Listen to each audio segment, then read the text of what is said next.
സദാശിവസമാരംഭാം ശങ്കരാചാര്യമധ്യമാം അസ്മദാചാര്യപര്യന്താം വന്ദേ ഗുരുപരമ്പരാം. എല്ലാവർക്കും വിനീതമായ നമസ്കാരം. നാരായണീയത്തിലെ 97-ാം ദശകം പഠിക്കാം. ഉത്തമ ഭക്തി പ്രാർത്ഥനയും മാർക്കണ്ഡേയ കഥയുമാണ് ഈ ദശകത്തിൽ വർണ്ണിക്കുന്നത്. ത്രൈഗുണ്യാത് ഭിന്നരൂപം ഭവതി ഭുവനേ ഹീനമധ്യോത്തമം യജ്ഞാനം ശ്രദ്ധാ ച കർത്ത വസതിരവി സുഖം കർമ്മ ചാഹാരഭേദാഃ ത്വക്ഷേത്രത്വന്നിഷേവാദിതു യദിഹ പുനസ്ത്വത്പരം തത്തു സർവം പ്രാഹുർനൈർഗുണ്യനിഷ്ഠം തദനുഭജനതോ മക്ഷു സിദ്ധോ ഭവേയം. രണ്ടാമത്തെ വരിയിലെ ജ്ഞാനം ശ്രദ്ധ ച എന്ന് പറഞ്ഞാൽ ശ്രദ്ധയും കർത്താവ് വസതി വസിക്കുന്ന സ്ഥലം അപി എന്ന് പറഞ്ഞാൽ അതും എന്നുള്ളർത്ഥം. അപി സുഖം കർമ്മം ച കർമ്മവും കർമ്മണി എന്ന കർമ്മവും ആഹാരഭേദം ഇതെല്ലാം ത്രൈഗുണ്യാത് ഭിന്നരൂപമാണ്. ഇതെല്ലാം വിവിധ രൂപങ്ങളിലുള്ളതാണ്. അതിന് കാരണം ത്രൈഗുണ്യം സത്വരജസ്തമോ ഭേദങ്ങൾ ഉള്ളതുകൊണ്ടാണ്, ഗുണഭേദം ഉള്ളതുകൊണ്ടാണ്. അതുപോലെ അതിനെല്ലാം ഹീനമധ്യോത്തമവും ഉണ്ട്. ഇതിനെല്ലാം അത്ര നല്ലതല്ലാത്തത്, സാമാന്യം നല്ലത്, ഉത്തമം അങ്ങനെയുള്ളതുമാണ് എല്ലാ പ്രപഞ്ച വസ്തുക്കളും എന്നുള്ള അർത്ഥത്തിലാണ്. എന്നാൽ ത്വൽക്ഷേത്രത്വന്നിഷേവാദി, നിൻ്റെ ക്ഷേത്രം, നിൻ്റെ ആവാസസ്ഥാനം, നിൻ്റെ നിഷേവം എന്ന് പറഞ്ഞാൽ സേവിക്കുക എന്ന് പറഞ്ഞാൽ നിന്നെ സേവിക്കുക എന്നുള്ള പ്രവൃത്തി. തു ആകട്ടെ യദിഹ യാതൊന്നാണോ ഇവിടെ പുനഃ വീണ്ടും ത്വത്പരം നിന്നെ സംബന്ധിച്ചതെല്ലാം തത് തു അതാകട്ടെ സർവം അത് എല്ലാം തന്നെ പ്രാഹു പറയപ്പെടുന്നത് എന്താണ്? നൈർഗുണ്യനിഷ്ഠമാണ്. അത് ത്രിഗുണമില്ല, നിർഗുണഭാവത്തിൽ നൈർഗുണ്യനിഷ്ഠം അതിൽ സ്ഥിതി ചെയ്യുന്നതാണ്. തത് അനുഭജനത അതിനെ ഭജിക്കുന്നതുകൊണ്ട് മങ്ഷു പെട്ടെന്ന് സിദ്ധ ഭവേയം സിദ്ധനായിട്ട്, ഭവേയം എന്ന് പറഞ്ഞാൽ ഞാൻ അങ്ങനെ ആയി തീർന്നു കൊള്ളാം, ഞാൻ അങ്ങേ ഭജിക്കാം, അങ്ങേക്ക് ഈ 3 ഗുണങ്ങളുള്ള വ്യത്യാസം ഒന്നിലുമില്ല എന്നർത്ഥം. ത്വയ്യേവന്യസ്തചിത്തഃ സുഖമയി വിചരൻ സർവചേഷ്ടാസ്ത്വദർത്ഥം ത്വദ്ഭക്തൈഃ സേവ്യമാനാനപി ചരിതചരാൻ ആശ്രയൻ പുണ്യദേശാൻ ദസ്യൗ വിപ്രേ മൃഗാദിഷ്വപി ച സമമതിർ മുച്യമാനാപമാനസ്പർദ്ധാസൂയാദിദോഷ സതതമഖിലഭൂതേഷു സംഭൂജേ ത്വം. ത്വയി ഏവ നിന്നിൽ തന്നെ, ന്യസ്ത ചിത്ത വെച്ച മനസ്സോടുകൂടിയവനായിട്ട്, സുഖമായിട്ട്, ഐ എന്ന് പറഞ്ഞാൽ അല്ലയോ ഭഗവാൻ എന്നുള്ള അർത്ഥമാണ്, വിചരൻ അങ്ങനെ സഞ്ചരിക്കുന്നവനായിട്ട്. അതുപോലെ സർവചേഷ്ട എൻ്റെ എല്ലാ പ്രവൃത്തികളും ചേഷ്ട ത്വദർത്ഥം നിനക്ക് വേണ്ടിയുള്ളതാകും. പിന്നീട് ത്വദ്ഭക്തൈ സേവ്യമാനൻ നിൻ്റെ ഭക്തന്മാർ സേവിക്കപ്പെടുന്ന ചരിതചരാൻ ചരിതം ചര്യകളെ ആശ്രയിക്കുന്നവനായിട്ട്.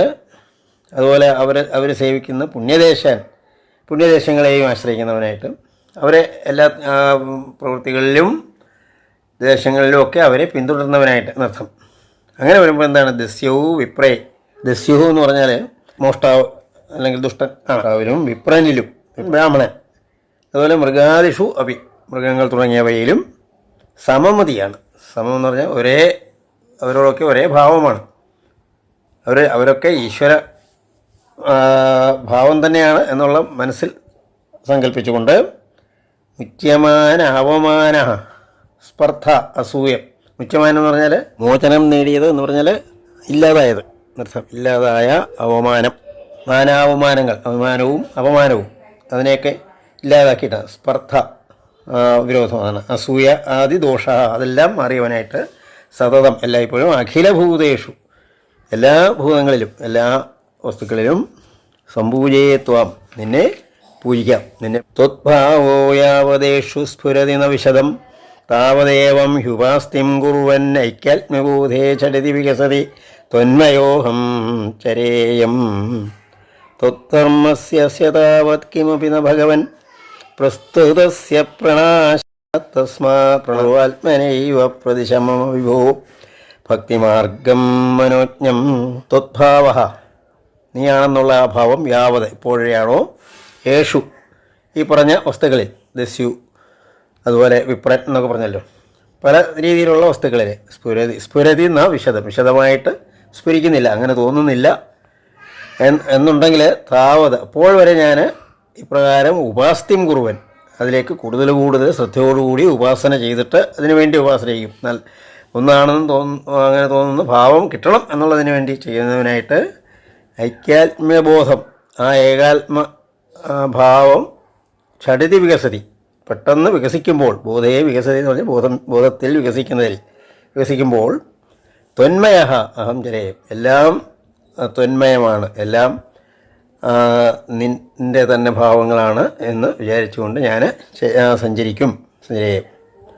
ത്വദ്ധർമ്മസ്യ അസ്യ, ഈ ത്വദ്ധർമ്മത്തിൻ്റെ നിൻ്റെ ധർമ്മങ്ങളുടെ കിമപി ന ഭഗവൻ, ഒട്ടും തന്നെ അല്ലയോ ഭഗവാനെ, താവതപ്പോൾ പ്രസ്തുതസ്യ പ്രണാശ, അങ്ങനെ ഒരു ഭാവം, പ്രസ്തുതം എന്ന് പറഞ്ഞാൽ അങ്ങനെ ഉള്ള ഒരു ഭാവം വന്നു കഴിഞ്ഞാൽ അതിൻ്റെ പ്രണാശം പിന്നീടത് നശിക്കുകയില്ല. പ്രണാശ എന്നാണ്, അങ്ങനെ പ്രണാശം ഉണ്ടാകുകയില്ല. അങ്ങനെ ഒരു തോന്നൽ മനസ്സിൽ വന്നാൽ പിന്നെ അത് നശിക്കാൻ പോകുന്നില്ല. തസ്മാത്, അതുകൊണ്ട് സർവാത്മനായേവ, സർവാത്മന എന്ന് പറഞ്ഞാൽ എല്ലാ പ്രകാരത്തിലും പ്രതിശ എനിക്ക് തരണേ, എന്ത് മമ എനിക്ക് തരണേ, വിഭോ ഭക്തിമാർഗം മനോജ്ഞം, അങ്ങനെയുള്ള മനോജ്ഞമായ ഭക്തിമാർഗത്തെ എനിക്ക് തരണേ. ഭക്തിയുടെ ആ ഒരു മഹത്വം, ഭക്തിയുടെ അറിയപ്പെടാത്ത അത്ര വലിയ മഹത്വമാണ് ഇവിടെ പറയുന്നത്. തം ചൈനം ഭക്തിയോഗം ദൃഢയുമയി മേ സദ്യം ആരോഗ്യമായുർ ദിഷ്ട്യാ തത്രാപി സേവ്യം തവ ചരണമഹോദ്ഭേഷജായേവ ദുഃഖം മാർക്കണ്ഡേയോ ഹി പൂർവം ഗണകനിഗദിത ദ്വാദശാബ്ദായുരുച്ചൈഃ സേവിത്വാ വത്സരം ത്വാം തവ പടനിവഹൈരദ്രാവയാമസമൃത്യും. തം ച ഏനം, ഭക്തിയോഗം, ആ ഭക്തിയോഗത്തെ, ഏനം എന്ന് പറഞ്ഞാൽ ഇതിനെ, ച ഭക്തിയോഗത്തെയും ദൃഢയിതും, അത് ഉറപ്പിക്കുന്നതിന് വേണ്ടി, ഐ അല്ലയോ ഭഗവാനെ, മേ എനിക്ക് സാധ്യം, ആരോഗ്യം ആയുഹു, അതിന് സാധ്യം എന്നിവിടെ എനിക്ക് വേണം. എന്തൊക്കെ വേണം? ആരോഗ്യവും വേണം, ആയുസ്സും വേണം. ആയുഹു ആരോഗ്യം, ദിഷ്ട്യ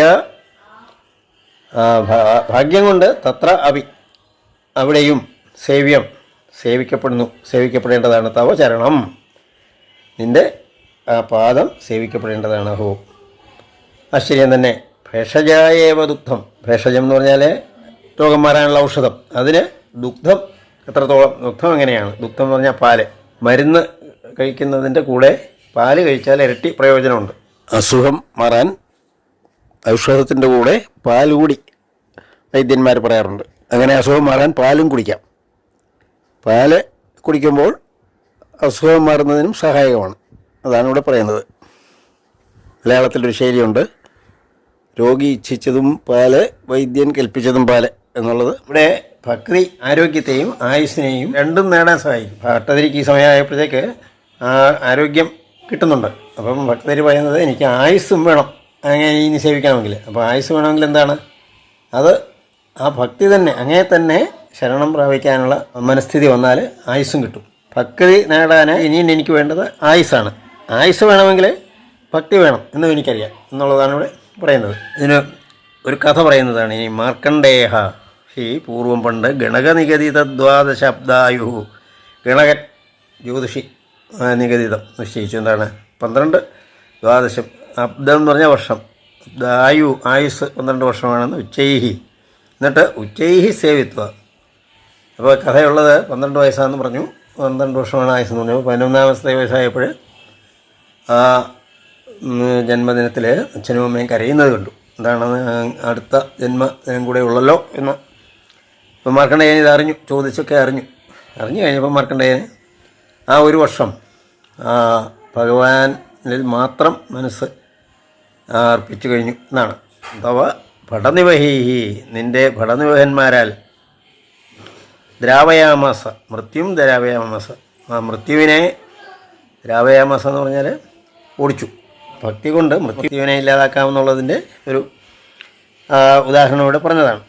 മാർക്കണ്ഡേയശ്ചിരായുസ്സഖലു പുനരവി ത്വത്പര പുഷ്പഭദ്രാതീരേ നിന്യേ തപസ്യന്നതുലസുഖരതി ഷട്തുമന്വന്തരാണി ദേവേന്ദ്ര സപ്തമസ്തം സുരയുവതിമരുന്മന്മഥൈർമോഹയിഷ്യൻ യോഗോഷ്മപ്ലുഷ്യമാണേർ നദൂനരശകത്വജ്ജനം നിർജയേത്കാം. ഈ മാർക്കണ്ഡേയന് പിന്നെ അങ്ങനെ ചിരായുവായി, അപ്പം ചിരഞ്ജീവിയായി നർത്തനേസ് സഖലു. അവനാകട്ടെ പിന്നീട് പശ്ചിമായും പുനഃ വീണ്ടും അഭിയും എന്നുള്ള അർത്ഥമാണ്. ത്വത്പരഹ നിൻ്റെ ഭക്തനായിട്ട് പുഷ്പഭദ്രാ നദിയുടെ തീരത്തിൽ നിന്നെ തപസ് ചെയ്യുന്നവനായിട്ട് നയിച്ചു.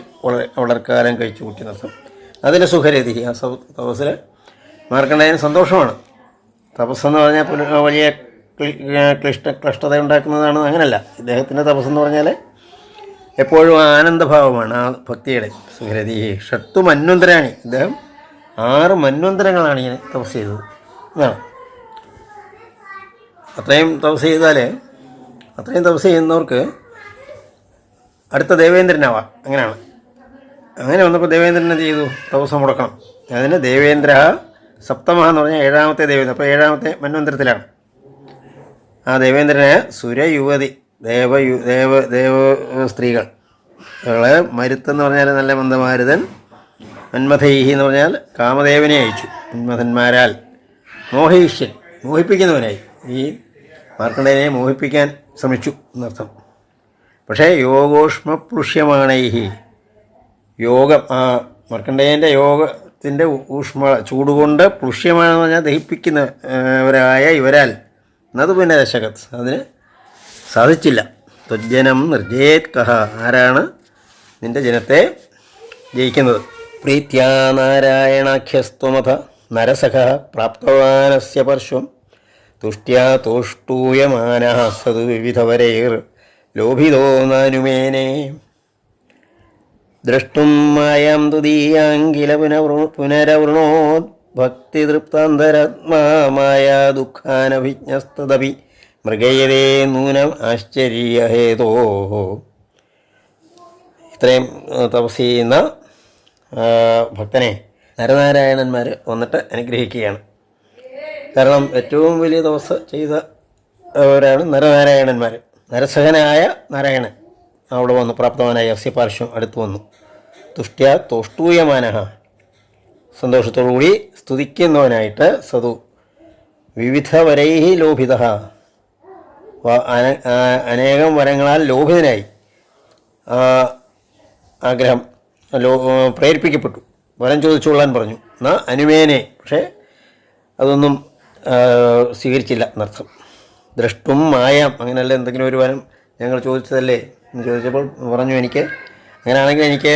അപ്പോൾ മാർക്കണ്ഡേയന് ഈ 7 മന്വന്തരം തപസ് ചെയ്യുമ്പോൾ മാർക്കണ്ഡേയന് അറിയാൻ വയ്യാത്തൊരു കാര്യമുണ്ട്. എന്താണ് ആ കാര്യം? മായ എന്ന് പറയുന്നത്. കാരണം മാർക്കണ്ഡേയന് ഭഗവാനിൽ ലയിച്ചിരിക്കുകയാണല്ലോ, മായയെ അറിഞ്ഞിട്ടില്ല. മായ എന്താണെന്ന് അറിയാൻ വയ്യ. കണ്ട അത് വേണമെങ്കിൽ അറിയാം, നിങ്ങളുടെ അനുഗ്രഹം ഉണ്ടെങ്കിൽ അതറിഞ്ഞാൽ കൊള്ളാവുന്നുണ്ടോ? അതാ ദ്രഷ്ടും കാണുന്നതിന് മായാം തുതീയം, നിൻ്റെ മായയെ കാണാം ഇല്ല പിന്നെ അവർണോ അത് കിട്ടിയ അറിഞ്ഞാൽ കൊള്ളാം എന്ന് മാത്രം പറഞ്ഞു. ഭക്തി തൃപ്താന്തരാത്മാ, ഭക്തി കൊണ്ട് ആത്മാവ് അങ്ങ് തൃപ്തിയുമായിട്ടിരിക്കുകയാണ്. അതുകൊണ്ട് മായയെ ദോഷം അദ്ദേഹത്തിന് അറിയില്ല. മായാ ദുഃഖ അനഭിജ്ഞ, അതിനെ അനഭിജ്ഞ എന്ന് പറഞ്ഞാൽ അറിയാത്തവനായിട്ട്. തദപി മൃഗേതേ, അതും മൃഗേതേ എന്ന് പറഞ്ഞാൽ അതും ചോദിക്കുന്നു, അന്വേഷിക്കുന്ന ആൾക്കാർ. നൂനം നിശ്ചയമായും ആശ്ചര്യഹേതോഹോ, ആശ്ചര്യം നൽകുന്നതാണല്ലോ അത്. ആരെങ്കിലും എനിക്ക് ദുഃഖം അറിയത്തില്ല, അതുകൊണ്ട് എനിക്ക് ദുഃഖം എന്താണെന്ന് പറഞ്ഞാൽ കൊള്ളാം എന്ന് പറയുന്നത് പോലെയാണ് ഇത്. യാതേ ത്വയ്യാശു ആദാകുല ജലതകളത്തോയ പൂർണ്ണാതിഗൂർണ സപ്താർണോരാശിമഗ്നേ ജഗതി സതുജലേ സംഭ്രമൻ വർഷകോടീഹി ദീനാ പ്രൈക്ഷിഷ്ട ദൂരേവലതലശയനം കഞ്ചിദശ്ചര്യബാലം ത്വാമേവ ശ്യാമളാംഗം വദന സരസജന്യസ്ത പാദാങ്കുലീയം. അത് തരാമെന്ന് പറഞ്ഞിട്ട് ഭഗവാൻ പറഞ്ഞു എന്നാണ്. അതാണ് യാതേ ത്വയ്, നീ പോയപ്പോൾ ആശു. പെട്ടെന്ന് അവിടെ ഒരു വാതാകുലം കാറ്റ്, വലിയ കൊടുങ്കാറ്റ്, ജലദം, വാദത്താൽ ആകുലമായ ജലദം, മേഘം വന്നു. അതിൽ നിന്ന് കാലത്ത് താഴെ വീഴുന്ന തോയം പൂർണ്ണം, വെള്ളം കൊണ്ട് നിറഞ്ഞിട്ട് അതിഘൂർണ കലങ്ങി മുറിഞ്ഞു വരുന്ന സപ്താർണോരാശി മഗ്നേ, ആ 7 സമുദ്രവും കൂടി ഇങ്ങോട്ട് വരികയാണ് ആ വലിയ പ്രളയത്തിൽ. ജഗതി അങ്ങനെ മഗ്നേന്നാണ്, ആ ജഗത്ത് അതിലങ്ങ് മുഴുകി താണുപോയി. സതു ജലേ സംഭ്രമൻ. ഈ മാർക്കണ്ഡേയൻ ആ ജലത്തിൽ സംഭ്രമനായി നീന്തി. വർഷകോടീഹി, ഒന്നും രണ്ടും ദിവസമൊന്നുമല്ല, കോടി വർഷങ്ങളാണ് ആ ജലത്തിലിങ്ങനെ നീന്തുക. ദീനനായിട്ട്. പ്രൈക്ഷിഷ്ട എന്ന് പറഞ്ഞാൽ കണ്ടു, ദൂരത്തിൽ കണ്ടു. വടതള ശയനം, ദളം എന്ന് പറഞ്ഞാൽ ആലിലയിലെ ശയിക്കുന്ന കഞ്ചിത ആശ്ചര്യബാലം, ഒരു ആശ്ചര്യബാലനെയാണ് കണ്ടത്. ത്വാമേവ, നിന്നെ തന്നെ. ശ്യാമളാംഗം, ആ നീലനിറത്തോടു കൂടിയ ആ കുഞ്ഞിനെയാണ് കണ്ടത്. നിൻ്റെ ശിശുരൂപമാണ് ആലിലയിൽ കിടക്കുന്നത്. വദന സരസജന്യസ്തപാദാങ്കുലീയം, വായിലെ ന്യസ്തം വച്ചിരിക്കുന്ന വദന സരസ്യത്തിൽ വദനമാകുന്ന ആ താമരയിൽ വെച്ചിരിക്കുന്ന പാദാങ്കുലീയം, പാദങ്ങളോടുകൂടി. അങ്കുലീയം എന്ന് പറഞ്ഞാൽ വിരൽ, ആ വിരൽ ആണ് വദന സരസ്യത്തിൽ ആ വായാകുന്ന താമരയിലിട്ട് വെച്ചിരിക്കുന്ന അങ്ങനെ കിടക്കുന്ന അങ്ങനെ കണ്ടു. ദൃഷ്ട്വാ ത്വാം ഹൃഷ്ടരോമാ ത്വരിതമുപഗത സ്പൃഷ്ടുകാമോ മുനീന്ദ്ര ശ്വാസേനാന്തർനിവിഷ്ട പുനരിഹ സകലം ദൃഷ്ടവാൻ വിഷ്ടബൗഹം ഭൂയോ വിശ്വാസവാദൈർ ബഹിരനുപതിതോ വീക്ഷിതസ്തുത്കടാക്ഷൈർമോദാശ്രേഷ്ടുകാമസ്ത്വയി വിഹിതതനൗ സ്വാശ്രമേ പ്രാഗ്വദാസീത്. ദൃഷ്ട്വാത്വാം, അങ്ങനെ കണ്ടപ്പോൾ ഹൃഷ്ടരോമ, രോമാഞ്ചം ഉണ്ടായിരുന്നു. ഹൃഷ്ടരോമ ത്വരിതോപഗത, പെട്ടെന്ന് നീന്തി വന്നു. സ്പൃഷ്ടുകാമ, അങ്ങനെയൊന്ന് തൊടാൻ വേണ്ടി. മുനീന്ദ്ര, എത്ര കോടി വർഷങ്ങളാണ് ഇങ്ങനെ നീന്തുന്നത്. മുനീന്ദ്രൻ വന്നിട്ട് ശ്വാസേന അവിടെ ചെന്നപ്പോൾ ഈ കുഞ്ഞിൻ്റെ ശ്വാസം അകത്തോട്ട് ഒഴിച്ചപ്പോൾ അങ്ങ് കയറിപ്പോയി. അതാണ് അന്തർനിവിഷ്ട. പുനരിഹ സകലം, അവിടെ നോക്കിയപ്പോൾ അവിടെയും ഇതെല്ലാം കാണുന്നുണ്ട്. ഈ അകത്ത് ചെന്നപ്പോൾ സകലം ദൃഷ്ടവാൻ വിഷ്ടഭോഗം, എല്ലാ പ്രപഞ്ചവും. വിഷ്ടഭോഗം എന്ന് പറഞ്ഞാൽ എല്ലാ പ്രപഞ്ച കൂട്ടം എന്ന് പറഞ്ഞാൽ എല്ലാ പ്രപഞ്ചവും കാണുന്നുണ്ട്. ഭൂയോ വിശ്വാസവാദൈ, പിന്നീടും തെരിച്ച് ശ്വാസം വിട്ടപ്പോഴേ ബഹിരനുപതിത, വെളിയിലേക്ക് പതിച്ചു. വീക്ഷിത ത്വത്കടാക്ഷൈഹി, എന്ന് മാത്രമല്ല നിൻ്റെ കടാക്ഷം കൊണ്ട് നോക്കപ്പെടുകയും ചെയ്തു. ആണ്. അപ്പോൾ ആ കടാക്ഷം കണ്ടപ്പോൾ ആശ്ലേഷം ചെയ്യണമെന്ന് തോന്നി. അതായത് അശ്ലേഷ്ടുകാമ, അങ്ങനെ കിടക്കുന്ന ആ കുഞ്ഞിനെ ആശ്ലേഷിക്കാൻ ആഗ്രഹം ഉണ്ടായി. ത്വയി പിഹിതധനവും, നീ മറഞ്ഞ ധനുവിനോടുകൂടിയായി, ഉടനെ നീ മറഞ്ഞു എന്നാണ്. സ്വാശ്രമേ പ്രാഗ്വദാസിയിൽ. അപ്പോൾ കണ്ണു തുറന്ന് നോക്കിയപ്പോൾ ആശ്രമത്തിൽ അതുപോലെ ഇരിക്കുന്നു മാർക്കണ്ഡേയൻ. മായയെ അങ്ങനെ കാണിച്ചു കൊടുത്തു എന്നാണ്. ഗൗര്യാസാർത്ഥം തദഗ്രേ പുരഭിതഥഗതസ്തു പ്രിയ പ്രേക്ഷണാർത്ഥി സിദ്ധാനേവസ്യ ദത്വാ സ്വയമേവ ജരാമൃത്യുതാദീൻ ഗതോഭൂത് ഏവം തുൽസേവയൈവ സ്മരരിപുരവിസംപ്രീയതേന തസ്മാൻ മൂർത്തിത്രയാത്മകസ്ത്വം നനു സകല നിയന്തേതി സുവ്യക്തമസീത്. ഗൗരിയോടുകൂടി, പാർവതീദേവിയോടുകൂടി തദഗ്രേ, അവൻ്റെ മുന്നിലെ പുരഭിത് എന്ന് പറഞ്ഞാൽ പരമശിവൻ അധഗത അവിടെ ചെന്നു. ത്വത്പ്രിയ പ്രേക്ഷണാർത്ഥി, നിൻ്റെ പ്രിയൻ്റെ പ്രേക്ഷണം കാണുന്നതിന് ആഗ്രഹത്തോടു കൂടിയവനായിട്ടാണ്. സിദ്ധാനേവസ്യ ദത്വ, അവന് കൊടുത്തിട്ട് എന്താണ് സ്വയം അദ്ദേഹം നേരിട്ട് കൊടുത്തു. അജരാമൃത്യുതാതി, അജരയൊന്നും ഉണ്ടാവുകയില്ല, മൃത്യു ഉണ്ടാവുകയില്ല. ആദീൻ സിദ്ധാനേവ, ഇതൊക്കെ നേരത്തെ തന്നെ സിദ്ധിച്ചതാണ്, എങ്കിലും അനുഗ്രഹിച്ചു. അങ്ങനെ അതിൽ കൂടുതൽ അനുഗ്രഹിക്കാനൊക്കത്തില്ലല്ലോ. അജരാനരകൾ ഉണ്ടാകത്തില്ല, മരണം ഉണ്ടാകത്തില്ല എന്ന് അനുഗ്രഹിച്ചിട്ട് ഗതഹാഭൂത്, പോയവനായിട്ട് ഭവിച്ചു. വരം എന്ത് ചോദിക്കാനാണ്, വരം അദ്ദേഹത്തിനൊന്നും വേണ്ട എന്നറിയുകയും ചെയ്യാം. ചോദിച്ചു, അങ്ങനെ എല്ലാ അനുഗ്രഹങ്ങളും നൽകി എന്നാണ്. ഏവം തുസേവയൈവ സ്മരരുപുരവി, സ്മരരുപു എന്ന് പറഞ്ഞാൽ ഭഗവാൻ, തുസേവയ, നിന്നെയാണ് മാർക്കണ്ഡേയൻ പൂജിക്കുന്നത് അല്ലെങ്കിൽ സാധന ധ്യാനിക്കുന്നത്. പക്ഷേ അനുഗ്രഹം കൊടുക്കുന്നത് പരമശിവനാണ്. സ്മരരുപുരവി സംപ്രീയതേ, അങ്ങനെ അങ്ങനെയുള്ള ഭക്തനിലെ, നിൻ്റെ ഭക്തനിലെ ആ പരമശിവനും പ്രീതി ഉണ്ടാകുന്നു. ഏന തസ്മാത് മൂർത്തിത്രയാത്മകസ്ത്വം, കാരണം നീ 3 മൂർത്തികളിലെയും ഏകഭാവം തന്നെയാണ്. അതിന് സകല നിയന്തയതി, എല്ലാത്തിനെയും നിയന്ത്രിക്കുന്ന ആളുമാണ് എന്ന് സുവ്യക്തമാവുകയും ചെയ്തിരിക്കുന്നു എന്നാണ്. ത്രിയം ശേസ്മിൻ സത്യലോകേ വിധിഹരിപുരഭിന്മന്ദിരാണ്യൂർധ്വമൂർധ്വം തേഭ്യോപ്യൂർധ്വം തു മായാവികൃതിവിരഹിതോ ഭാതി വൈകുണ്ഠലോകഃ തത്രത്വം കാരണാംഭസ്യ പശുപകുലേ ശുദ്ധസത്വൈകരൂപീ സച്ചിദ്ബ്രഹ്മാദ്വയാത്മാ പവനപുരവതേ പാഹി മാം സർവരോഗാത്. ത്രിംശേ സത്യലോകേ അസ്മിൻ അസ്മിൻ എന്ന് പറഞ്ഞാൽ ഇതിൽ 3 ഭാഗങ്ങളുള്ള അംശമുള്ള സത്യലോകത്തിൽ, അവിടെ 3 ഭാഗത്തിൽ ആദ്യത്തെ ഭാഗത്തിൽ വിധി എന്ന് പറഞ്ഞാൽ ബ്രഹ്മദേവൻ, ഹരി മഹാവിഷ്ണു, പുരഹിത്ത് എന്ന് പറഞ്ഞാൽ പരമേശ്വരൻ. ഇവരുടെ മന്ദിരങ്ങളാണ് ഓരോ ഭാഗം. മന്ദിരാണി ഊർധ്വം ഊർധ്വം എന്നാണ്. മുകളിൽ ഈ 3 ദേവന്മാരുടെ ഭാഗങ്ങളാണ്. തേഭ്യോപ്യൂർധ്വം, അതിനും മുകളിലായിട്ടുള്ളതാണ് മായാവികൃതി വിരഹം. മായാവികൃതി ഒന്നുമില്ലാത്തത്, സത്വരജസ്തമോ ഗുണങ്ങളൊന്നുമില്ലാത്തതാണ് ഭാതി ശോഭിക്കുന്നതുകൊണ്ട് വൈകുണ്ഠലോക ഭാതി. വൈകുണ്ഠലോകം അവിടെയാണ് നൃത്തം. തത്രത്വം, അവിടെ നീയെ കാരണാംഭസ്യവി, അവിടെ മഹാവിഷ്ണുവിൻ്റെ മാത്രം സ്ഥാനമാണ്. പിന്നെ മഹാവിഷ്ണു സ്ഥാനം ആ ഭാഗത്ത് കാരണ ജലമുണ്ട്, അതിലും ഭഗവാൻ മാത്രമേ ഉള്ളൂ. പിന്നെ പശുപകുലി, ഗോപകുലത്തിലും അങ്ങ് സത്വഗുണം മാത്രം, അത്ര കൂടുതൽ ഭഗവതംശം ഏറ്റവും കൂടുതലുള്ള ഭാവമായിരുന്നു ആ കൃഷ്ണ ൻ്റെ അവതാരം. അതാണ് ശിവകുലി. ശുദ്ധ സത്വൈക രൂപിയാണ്, സത്വരൂപം മാത്രം ആണ് ഉള്ളത്. സച്ചിത് ബ്രഹ്മദ്വയാത്മാ എന്ന് മാത്രമല്ല, സത്ത് ചിത്ത്. സത്ത് എന്ന് പറഞ്ഞാൽ ഉണ്മ, ചിത്ത് എന്ന് പറഞ്ഞാൽ ജ്ഞാനം എന്നാണ്. ബ്രഹ്മ അദ്വയാത്മാ, രണ്ടൊന്നുമില്ല ഭാവമില്ലാത്ത ബ്രഹ്മ സ്വരൂപം മാത്രമുള്ള അങ്ങ് ഈ 3 ഭാഗത്താണ്. അവിടെ വൈകുണ്ഠലോകത്തിലെ കാരണജലത്തിലെ പശുപകുലത്തിൽ ഉള്ള സാന്ദ്രാനന്ദ രൂപം അല്ലേ. അങ്ങനെയുള്ള പവനപുരവതേ ഗുരുവായൂരപ്പ പാഹിമാം സർവരോഗാത്, എല്ലാ രോഗങ്ങളിൽ നിന്നും എന്നെ രക്ഷിക്കണേ. സർവത്ര ഗോവിന്ദനാമ സങ്കീർത്തനം. ഗോവിന്ദ ഗോവിന്ദ.